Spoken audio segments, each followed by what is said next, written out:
પાઠ 26 હવે આપણે પહેલાં પાછળના નિયમો જોઈએ। જ્યારે હવે છે ને એક નામ છે ને બીજા નામની સાથે સંબંધ ધરાવે ત્યારે જે ગૌણ નામ હોય એને ષષ્ઠી વિભક્તિ થાય। તો ગૌણ નામ કયું? જેમ કે વૃક્ષસ્ય પર્ણમ, તો પાંદડા, તો કોના પાંદડા? તો કે વૃક્ષના પાંદડા। તો આ વૃક્ષ છે ને એ ગૌણ થયું અને પાંદડા છે મુખ્ય થયું। તો ગૌણ નામને ષષ્ઠી વિભક્તિ થાય જેની જોડે સંબંધ ધરાવતો હોય ને એને। અને સપ્તમી વિભક્તિ કોને થાય? અધિકરણને થાય। એટલે કે અધિકરણ એટલે શું કે એક વસ્તુ કોઈ હોય ને એનો જે આધાર હોય એટલે કે આશ્રયસ્થાન હોય ને એને અધિકરણ કહેવાય। જેમ કે ઘટે જલમ, ઘડાની અંદર પાણી, તો પાણીનો આધાર શું થયું? ઘડો થયો। ઘરમાં ગૃહે તિષ્ઠતિ, ઘરમાં રહે છે તો રહેવાનું આધાર શું થયું? ઘર થયું। તલમાં તેલ, તો તેલનો આધાર શું થયું? તલ થયું। તો આ તલ છે, ગૃહ છે, ઘડો છે, આ ત્રણ શું થયું? આશ્રયસ્થાન થયા, અધિકરણ થયા। એટલે સપ્તમી વિભક્તિ કોને થાય? અધિકરણ આશ્રયસ્થાનને થાય। હવે આપણે પ્રત્યય જોઈએ। ષષ્ઠી અને સપ્તમી વિભક્તિના પ્રત્યયો છે સ્ય, ઓસ, નામ, ઈ, ઓસ અને સુ। હવે બાલ વત્તા સ્ય એટલે બાલસ્ય, પછી બાલ વત્તા ઓસ, તો અહીંયા નીચે નિયમ આપ્યો છે કે ઓસ પ્રત્યય આવે અને સથી શરૂ થતો બહુવચનનો પ્રત્યય હોય તો પૂર્વનો જે અ હોય એનો એ થઈ જાય। એટલે બાલમાં જે અ છે એનો એ થઈ ગયો।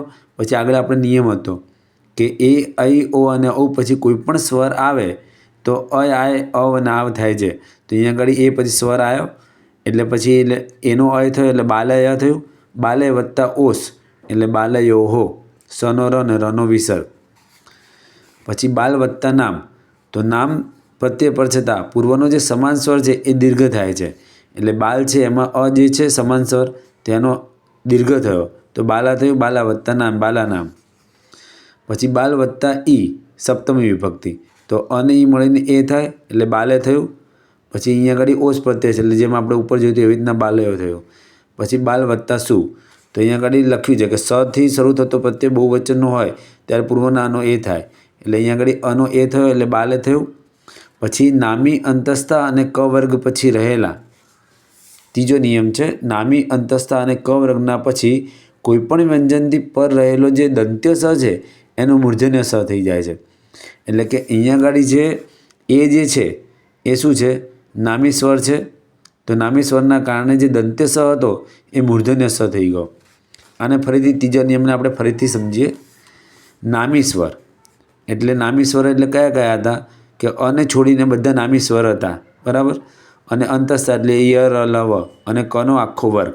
એના પછી કોઈપણ વ્યંજનથી પર રહેલો જે દંત્ય સ હોય તો એનો મૂર્ધન્ય સ થઈ જાય। એટલે સ ક્યારે હોવો જોઈએ? પદની અંદર હોવો જોઈએ, પદને છેડે ન હોવો જોઈએ અને કોઈપણ નિયમથી કરાયેલો આવેલો હોવો જોઈએ। એટલે અહીંયા આગળ જે છે એ શું છે? નામી સ્વર છે। એટલે નામી સ્વરના કારણે આ જે દંત્ય સ છે એ મૂર્ધન્ય સ બન્યો છે। એટલે શું થયું? બાલેસુ અને અહીંયા આગળ કમલેસુ।